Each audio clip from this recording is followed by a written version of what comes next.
Hey, everybody. Yes, welcome back to the Paid Search Podcast. My name is Jason Rothman. As always, I'm joined by the great Chris Schaefer. Chris, how's it going today?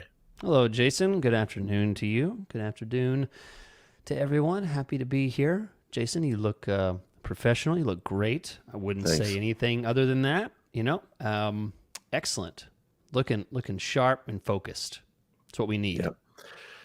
Yeah, Chris, you were giving me a little grief before the show because I am a professional, so I'm dressing professional. That's And right. you are a professional as well, but In a people on t-shirt. YouTube can see what you're wearing. Not just any t-shirt. Yeah, You a can little. leave it at There's that. some artwork and stuff. Hey, Jason. I'm a trendy guy. Yeah, you are. Extreme. I know So all the what's trending in your life? What are you up to? Jason. I think last time we talked, the big news, and this was off the air, so I don't want to disclose too much, but about Mhm. your personal life.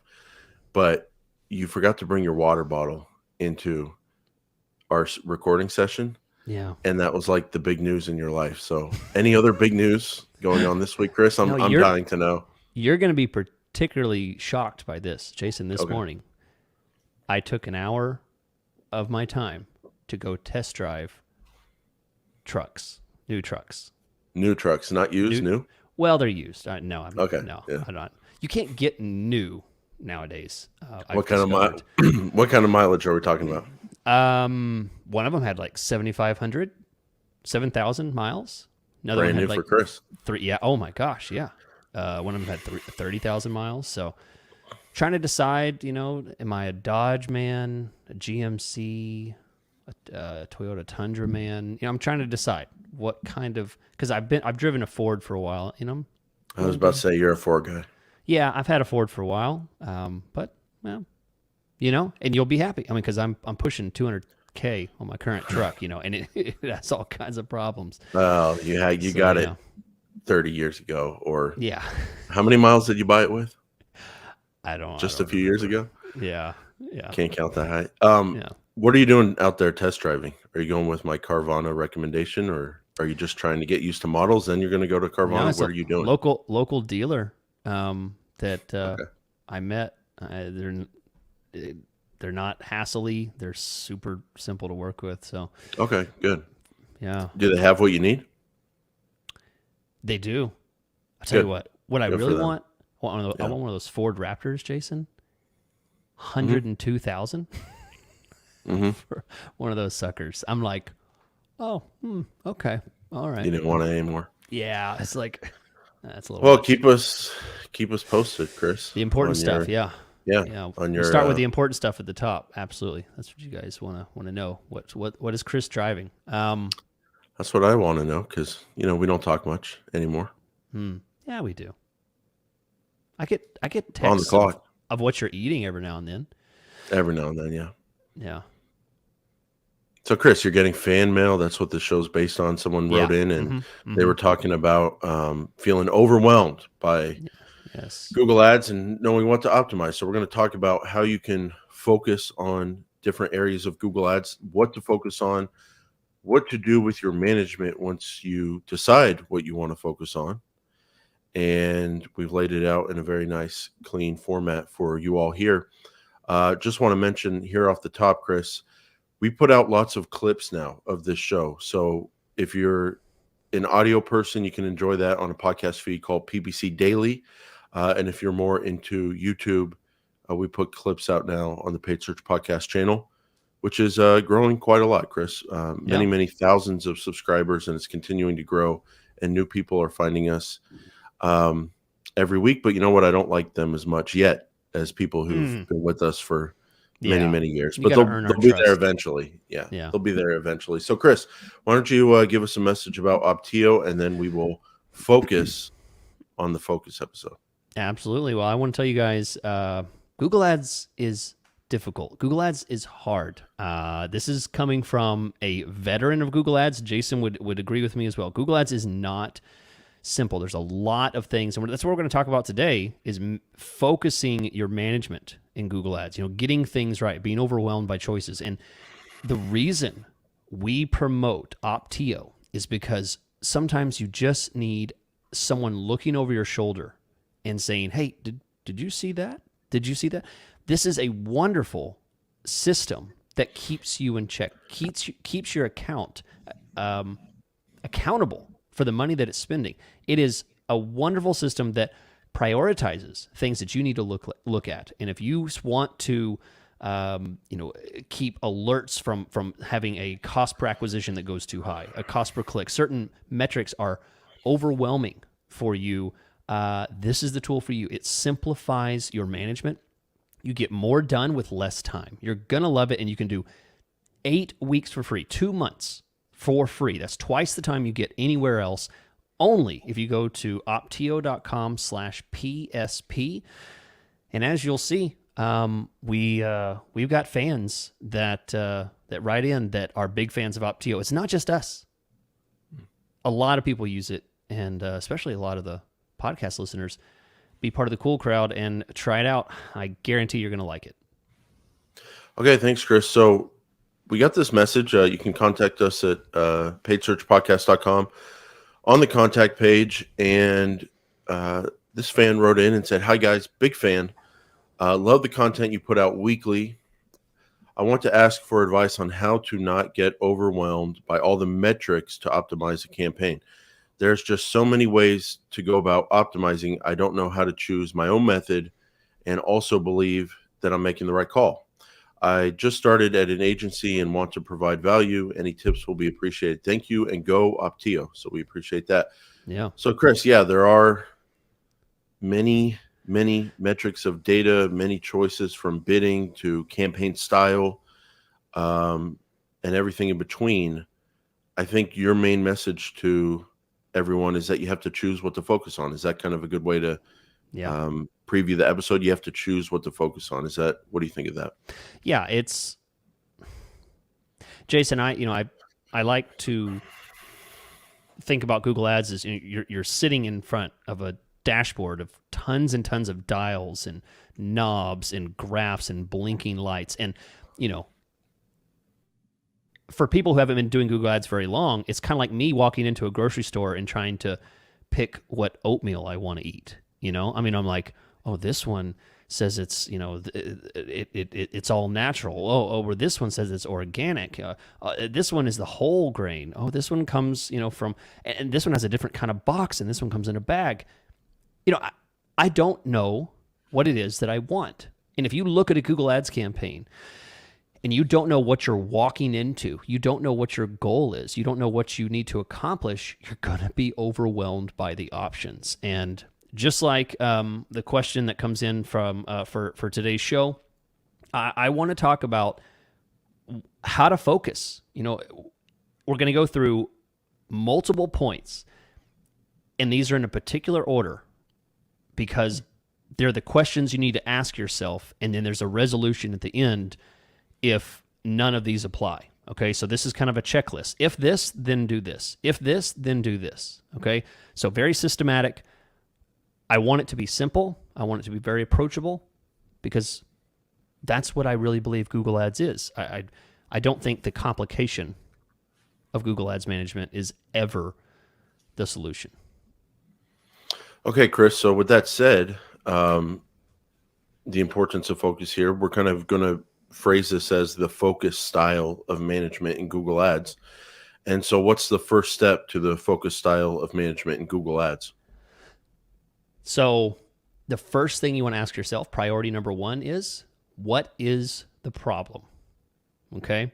So you should have some kind of problem. And Jason, if it's okay with you, I'm going to run through each one of these. Yeah. And then we'll kind of comment on them. I don't want to comment on individually because they all could be equally valuable. They're not in any particular order for any specific reason, but what is the problem? This is a sample of what the problem could be. Option A, bad traffic. Option B, you're not getting any sales, leads, or conversions. Option C, competitors are outbidding you. And option D, your budget is spread too thin, overly complex. You have a lot of campaigns. You don't even know where to look. You're just overwhelmed by, you're getting stuff, but you don't even know where to start with optimization. Or option E, none of the above. That is what I'm going to go through what we're going to go through on all these options. So the first one's bad traffic, no sales. So that's what the pattern that we're going to follow. Then we're going to dive into each one of those and how to address those. And stick around at the end of the show, because if the answer is none of the above, none of these, we have a very specific message about what to do if none of these are the, you're optimizing, but it's that's not any of the problem. Stick around, because there's a very special message at the end for a situation like that. Yeah. So one other way to look at this, Chris, is, you phrase it as what is the problem? And that's when you're sitting there not knowing how to optimize. For new advertisers, another way to look at it is just the inverse. Like, basically what I'm saying is this can be looked at as your goals as well. So if bad traffic's a problem, you could also say, I want good traffic. If no sales, leads, conversions, well, you're trying to get leads and conversions from Google Ads. Competitors outbidding you, you're going for number one. Budget spread too thin, you're going to Google Ads and your budget is too small. And then none of these, that does apply for a problem. So I just want to put that out there for advertisers who maybe haven't started a campaign yet, who don't have a problem yet.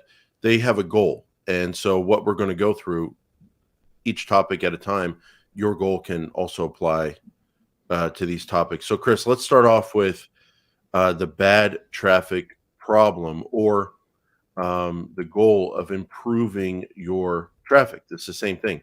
Yeah. So inside of Google Ads, if you're not, and again, this is about focusing. So we're choosing what to focus on. If you're focused and not number one, number two, number three, just your focus. This style of management means you're focused on one thing. And so if your focus, Chris, is how to improve your traffic quality in Google Ads, where do you start?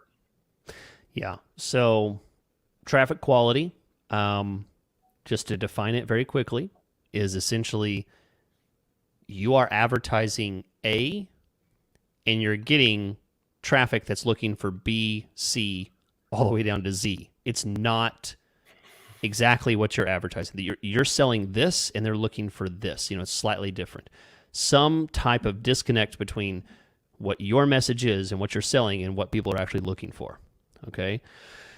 So if you think that traffic quality is your problem, first thing, start with the highest spending keyword. Okay? That's where I always start. Do you agree with that? I do, and I think it's totally an underappreciated way to think about Google Ads. Like, the whole point of this episode is we're looking at a lot of things in Google Ads. There's a lot that can distract you and you don't know where to start. Yep. You have to start with stuff that makes a difference. And the stuff that makes a difference, whether it's campaign level, ads, ad group, it's the stuff that's getting most of the spend. That's where you need to start kind of in general. So if you're trying to improve your traffic quality comes from keywords. Look at what keywords are getting the majority of your spend.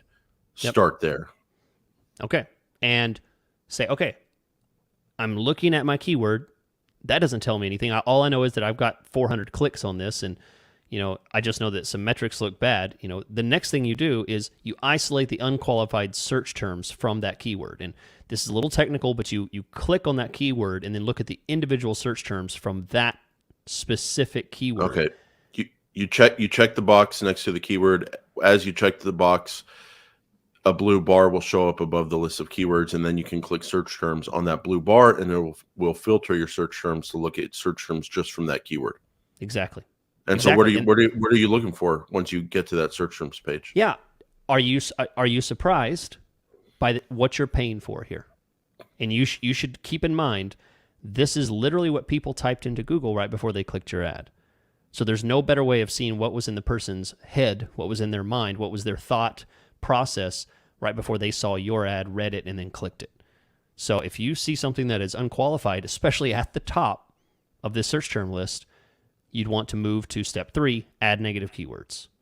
Start blocking unqualified traffic. That's it. Yeah. You know as well as I do, this one little step, if you do this every day, you can't help but improve your campaign. It will happen.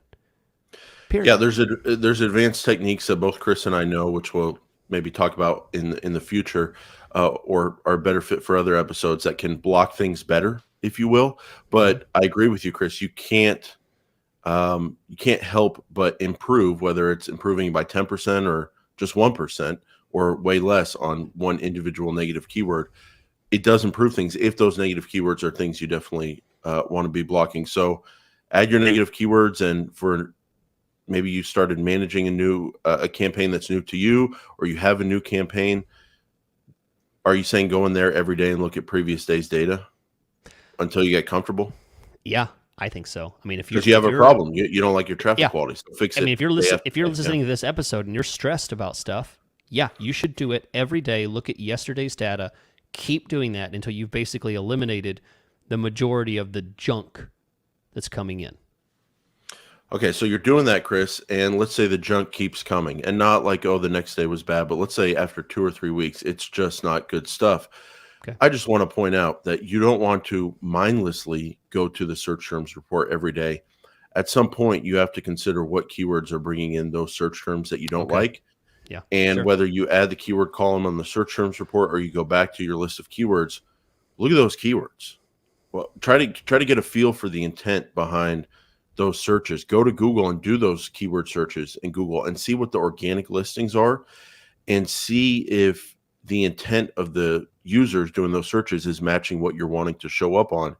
And I have a PSA for everyone, Chris, a public service announcement. Hmm.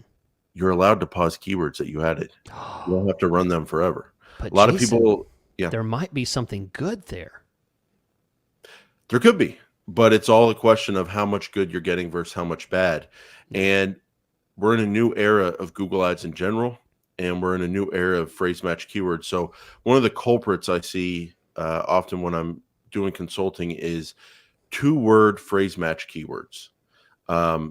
They're so open these days in terms of what searches you could show up on because of those 2 words, and because it's phrase match, more importantly, and you're showing up not just on relevant searches like you used to, but, well, I guess now you're showing up on relevant searches, but it's no longer the exact it doesn't have to be the exact phrase. It can be the machine's definition of relevance, and sometimes that's not what people want.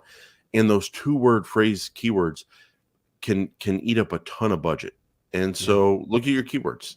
They may not be correct. And Chris, another way to improve your traffic quality is to target better keywords, different match types, different kinds of keywords, different intents, going out there on Google, doing searches, seeing what the way people are searching for things, the keyword planner. You can change your keywords. So I wanted to throw that out there. Okay. Okay. I want to keep it simple. Don't want to overwhelm people, but that was my thought is add negative keywords on a daily basis in very small increments to very specific things, and do this every day. There's definitely a reason why when we work with longtime advertisers and they call us to manage and improve their campaigns, one of the things they say and get nervous about is, hey, you're going to use my negative keyword list that I built up over years, right? I've got hundreds and thousands of words on there. I want you to use it. The reason why, Chris, is because, to your point, the more you build out negative keywords, the more you're able to use high volume 2-word phrase match keywords, broad keywords that bring in a lot of volume, but bring in the kind of volume you want because you've done so much work with your negative keywords. So I think this is kind of a good equation here. The stronger your list of negative keywords, the more you're able to use open, higher volume keywords in Google Ads and benefit from them, because you can filter for the kind of traffic you want. But let's say, Chris, you like the keywords that you have in place and you've done the best job you can do with them, and that's not your problem. Let's say your problem is that you're not getting sales, you're not getting leads, you're not getting conversions inside of the Google Ads account, and that's the thing that you have a problem with, and that's what you want to optimize for. That's what you want to focus on. What are some simple steps that people should focus on to get more conversions inside of Google Ads, get more sales, get more leads? And ultimately what this is doing is improving your conversion rate. So how does one improve their conversion rate and get more leads and sales inside of Google Ads, Chris? Yeah. So if you don't think that quality of traffic is an issue, you're fairly certain that, yeah, these are great searches. I can look at my search term and this is clean, but I'm not getting sales. So if you want to improve your conversion rate, if you don't think that the problem is quality and you're just getting no sales, no leads, number one, do you have a clear message on your website, call to action? I recently, Jason, learned about a whole industry of things where you can go to a website and have people, you can pay people to spend 1 minute on your website and give you reactions to what they see on your site. Yeah. I'm not going to name a specific service for this because they don't pay us, so I'm not going to say it. But there's an industry that does that where you can pay, you know, Is this 20 like bucks. a focus test, like a focus group, Yeah. like where they have a poll of people in a room, but this is people looking at your website, Yeah, giving feedback? you, Cool. you pay 20 bucks, you can get 20 people to come look at your site, and this is amazing. If you run a website and you're not getting conversions, maybe you need a third party to tell you that your website sucks and why it sucks. And just normal everyday people will come to your site and say, "Oh, it looks like, I don't know, this company does something like baby services or something." And what you do is you sell water filtration, but all over your site you have pictures of babies drinking water, because you think you're evicting some kind of emotional response by seeing babies drinking water. Take care of the babies. You want pure water for babies. You're getting the wrong message across. This is not a clear call to action. This is not a clear message. So, one thought there. Maybe it's that. Does your website answer the visitor's number one question? That's another thing you can ask yourself. And then if you still aren't seeing it, pull up your website and pull up a competitor's website and get someone else to point out the differences. Don't do it yourself. The main thing, pull yourself out of this. That is the main message I want to say. And then last, broken conversion tracking might be it. Maybe you're not tracking phone calls and you're not getting that information into Google Ads. Maybe you are getting leads and you need to fix your conversion tracking. Maybe you are getting sales, but it's just not tracking properly. So that's something else as well. That would be the best situation. But I'll tell you, most of the time it's those top three that usually cause the most. Usually it's because you got some bad messages. You have got bad headlines. Call to action is bad. Everything's just off. Yeah, and there's another aspect between the keyword search and the landing on the website, and that's of course the ad copy that they click on. And Google says this in their documentation: you want to give people what you're telling them in the ads that you're going to give them. And so what I always say is you need this seamless line of relevance between what was in their head, what they typed in Google, the search term, your ad copy, what they read about your business, and then the page they end up on after they click on your ad. And then whatever your goal is, whether it's phone calls, if it's phone calls, you need a big phone number and you need to prioritize that. If it's lead forms, you need to ideally have a lead form on that page that they're taken to, if possible. But you just want to give some thought about, what are my goals of the kind of conversions I want to get? Is my website set up for that? But there's one other aspect here, Chris, that can hurt a conversion rate, and that's the intent of the keywords. And I see this a lot of times with business owners when we're doing consulting. They like their keyword list. They think their keyword list makes sense. But then when you kind of break it down with them and you look at some of the search terms that come from those keywords, and a powerful one for me, when we go to Google and we do a search in Google and we look at the organic search results on that search, is the intent what you're advertising for? And yeah. Obviously it's going to be very close, because if you like your keywords, it's going to be close. However, there is some issues where people are doing a keyword search that shows they want to contact you, like a keyword with the word near me, or a keyword with the geography in there, like Dallas, Texas, at the end of whatever topic you're advertising for. But there's also kinds of keywords where they're not ready to contact you and they just want to compare different companies and think. And that might be a keyword like moving company prices. That might have a lower conversion rate than movers near me or whatever your industry is. And so you want to give some thought to that. And it all comes down to a question of budget. Can you spend your full budget on the high intent searches that convert at the highest rate?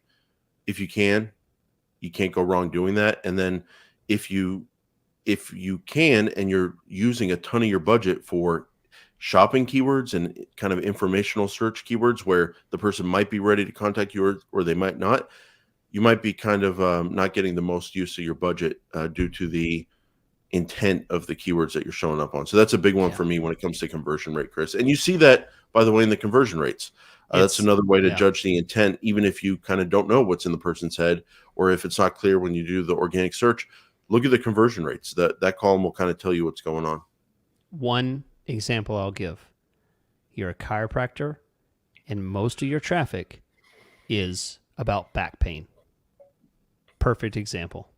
You think your traffic is exactly what you should be getting, but in fact, just like Jason said, it's the intent of the user. Look up the word back pain on google.com and you'll realize these aren't people looking for chiropractors. These are people that have back pain that want to buy a device or want to take medication or are just looking for answers of some kind. And there's a billion different answers. Well, They didn't it's a search for range. chiropractor. It's a range. Maybe 5%, 15, 20% of the people searching back pain are willing and open to calling a chiropractor right now. But then why not use your budget first on the keywords where 97% of them are chiropractors near me? Absolutely. And you can increase that conversion rate. So, Chris, initially we had our break planned for later, but this has been so informative and kind of mind-blowing that I just needed a couple minutes to sit back and watch you dance. And we'll do that during the break. And then after the break, we'll talk about kind of going for that top spot. Not letting your competitors outbid you if that's what you're optimizing for. Or another issue is how to make complex campaigns more simple. So Chris is gone. Chris is warming up, and we will be back right after this break.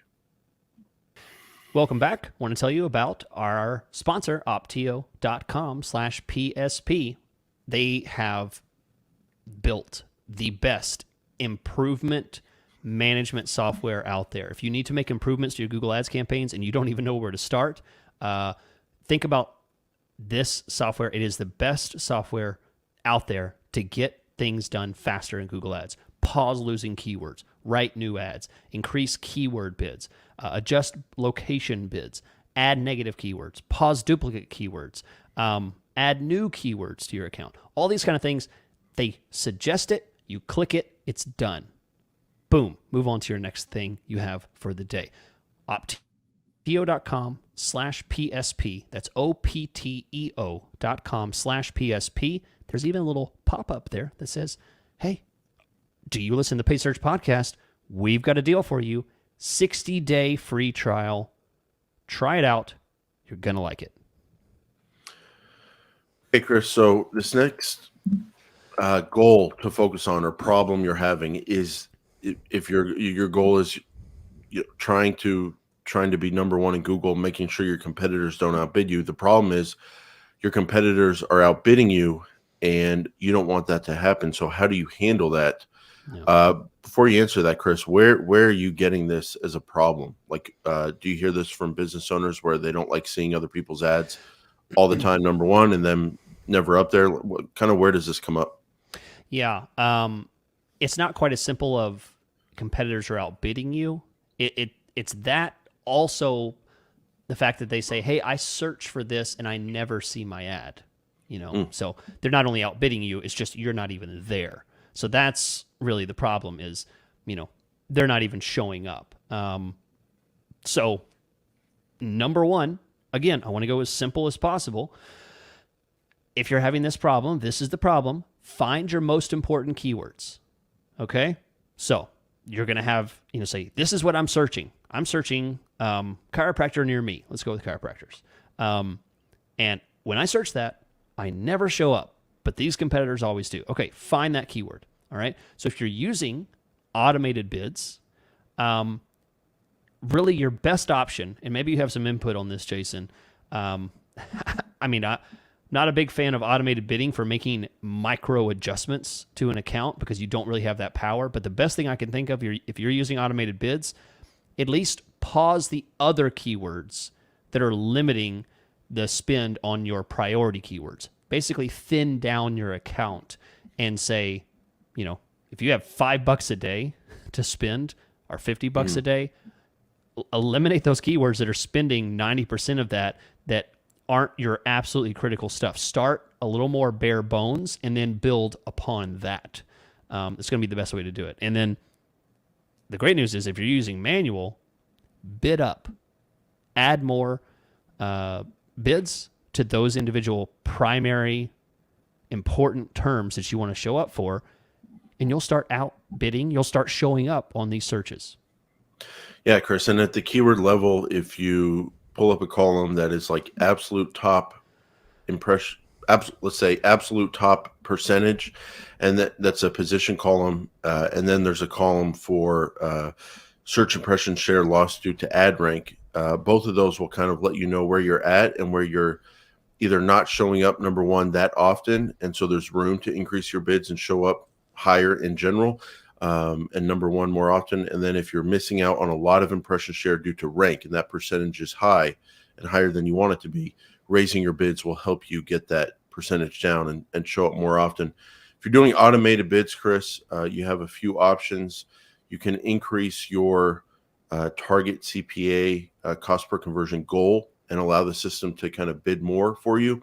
If you're doing maximize clicks, you can raise your ceiling that you've given as a limit for your cost per click if you have one in there.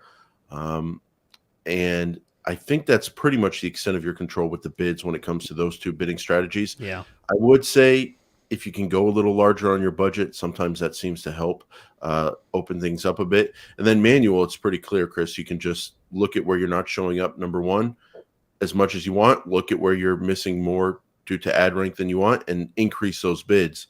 And of course, I always am in the camp of not doing it gradually, just doing it, taking the Band-Aid off, because you can always come back down. So if you have a $10 bid and you can go to 15 or 18 or 20, as opposed to $10.50, because you can always come back down somewhere between 20 and 10.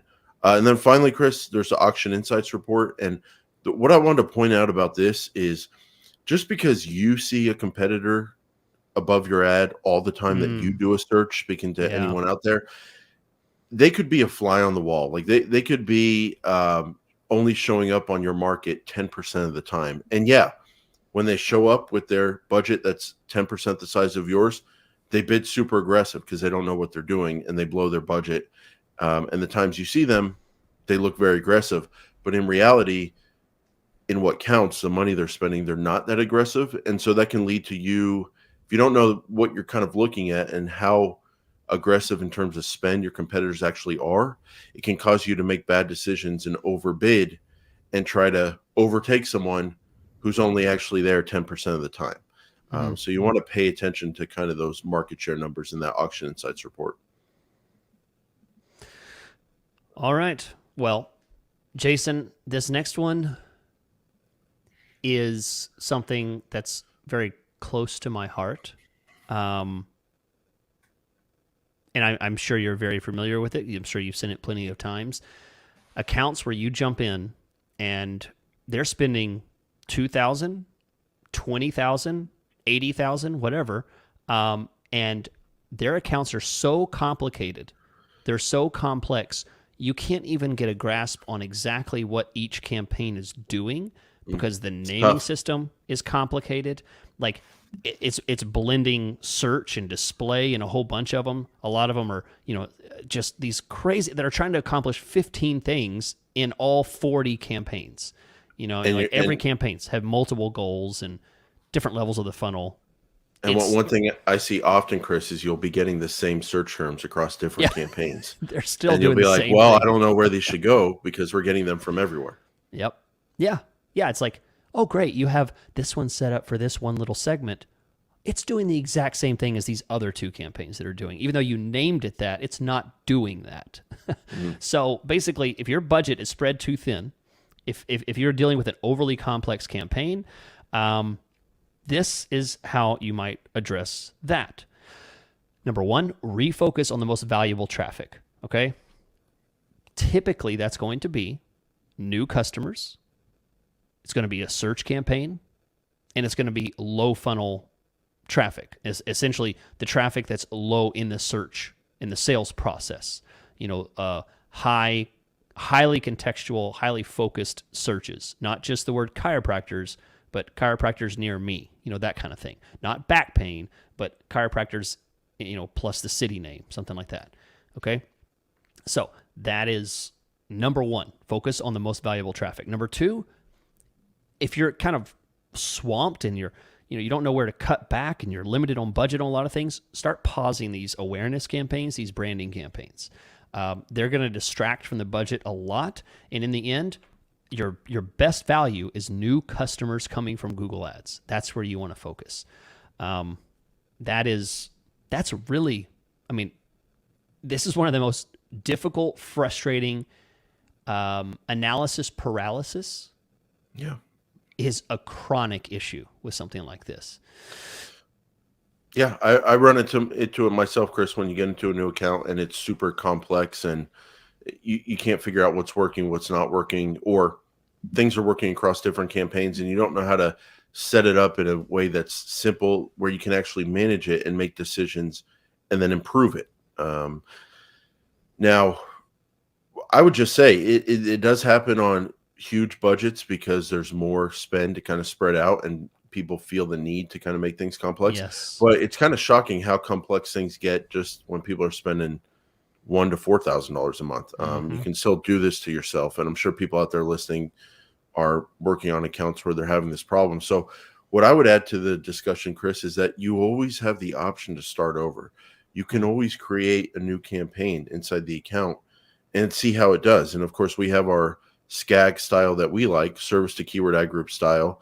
And you can, here's a good rule of thumb, Chris: 3 ad groups, no more than 5 keywords in the ad groups. Deal with it. Deal with it. Beautiful. I think putting some restraints on yourself, putting some limits, not forever, but when you begin a new campaign, it can really help because it forces the mind to pick the best keywords. It forces the mind to go, oh, I only have 3 ad groups. Well, let me think about the different ways people search for what we offer. And you can come up with 3 ad groups. And is that going to be everything you ever advertise on? No, but it gets you started in a clean, simple, organized format. And the whole point of having a clean and simple and organized format is that you can understand the data you're looking at and you can actually see it and make decisions based on it to then improve. And what you'll see is you'll see some search terms come in that don't necessarily match one of your keywords or one of your ad groups perfectly.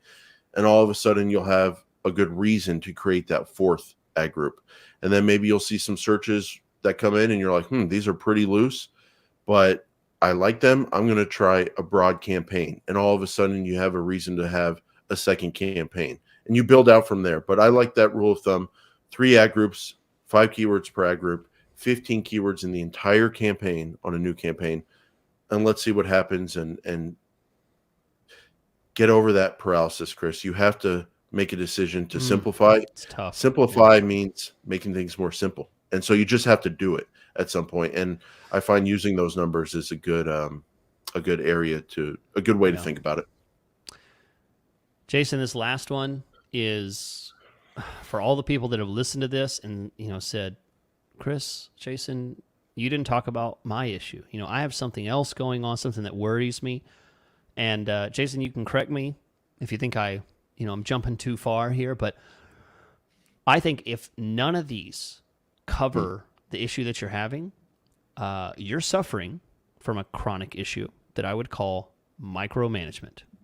You are micromanaging. Wow. You're going to kill your campaign by overanalyzing and adjusting too many knobs. I can't tell you how many times I jump into an account, Jason, and I see 5% bid adjustments on this geographic location, and then they took out and did a 30% bid adjustment on this age group, and this gender is only down 10%, but this one's up 50% when they're in this. Does it make you mad, Chris? Yeah. I'm like, if you think that you're somehow making a critical improvement here, you might as well go with automated at this point, because that's ridiculous that you think you can isolate people in such a small little box of improvements like that. I don't believe that it makes a kind of difference. I think larger scale adjustments, and then you just let the thing run. Get your hands off of it. You're not going to improve it at that kind of detailed level. I just don't think that micromanagement at that level is going to improve. Stay out of the account and let a good thing go. Let it run, let it go, and just do a macro level adjustment on things. Adjust bids here and there on a larger scale, budget on a larger scale, stuff like that. Yeah, and we've been doing this show since 2016. Things have changed dramatically over the years. Yeah. What were big changes back in the day don't even seem like big changes now because things are changing all the time. And whether you want to do this or allow this or have your accounts run this way or not, every single account has, I think, a lot of automation going on behind the scenes, a lot of artificial intelligence, and a lot of machine learning. I think that's happening. And I think other things that I'm not going to talk about, but Okay. Yeah. Don't. I do think that's going on every account. So you can do exact match keywords, you can do manual bids, you can do zip codes, and I think still a lot is happening.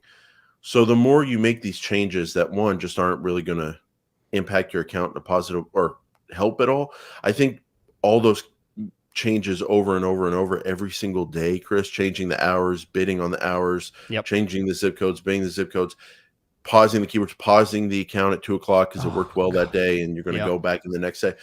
Not only is that not helping, like it did not help back in the day, but now I think it's hurting because there's a lot of machines happening and running things behind the scenes, and machines are very powerful. They're getting smarter and smarter, but they're still not on that level of a scattered human being. And so if a human being tries to come in and scatter the machine, I think it can really mess things up. And so, but then that makes the human want to scatter things even more because they don't like the results.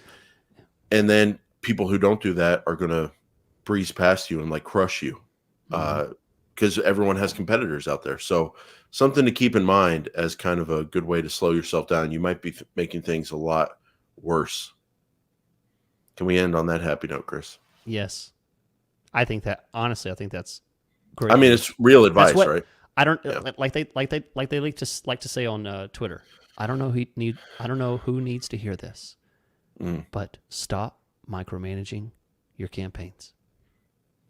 It's fun to watch you talk, like try to be hip, try to be 30. That's me. That's like 12 years ago at this point. Try to be 25. Try to talk about social media and what the kids are doing. Like I don't do that anymore. But it's funny to watch you do it because I think you're pulling out phrases that are from like 7 years ago. It's like they say on Twitter. I don't know if they're saying that. They say that. I don't know who needs to hear this, but they say that all the time. Yeah. I think the show needs some more snark. We need to bring some of that social media snark into the show. Jason, I mean, I know people would like to put a request in for the Yes Man to come back. Was I the Yes Man at some point? Yeah. The yelling. Oh, that? I could do with a little more yelling at the top of the show. I don't have that anymore in me, Chris. You don't have it. It's a different world. I'm a different man, and you have a tie on, a button-up shirt. Probably. And a lot of stress. Yeah. Just kidding. I'm just kidding. That looked real. It wasn't real. I'm fine. I'm a really good actor. Yeah. No, that's a long time ago, Chris. You know, it's a different era. You're past that. You're a grown man now. Grown man. Okay. Well, Jason, if they want to speak to a grown man, where would they go? RothmanPPC.com. If you need some guidance with the transition, give me a call. Chris, what about you? ChrisSchaefer.com. It's in the description. I can help in many ways, and be happy to chat about that. Reach out to me. Okay, thanks, Chris. And for just everyone out there, again, lots of clips of the show. You enjoy clips, and we're on audio. We'll see you there. PPC Daily Podcast. And if you're more of a video person, on the YouTube channel, we put out multiple clips now each week. Go subscribe there now. Chris is gone.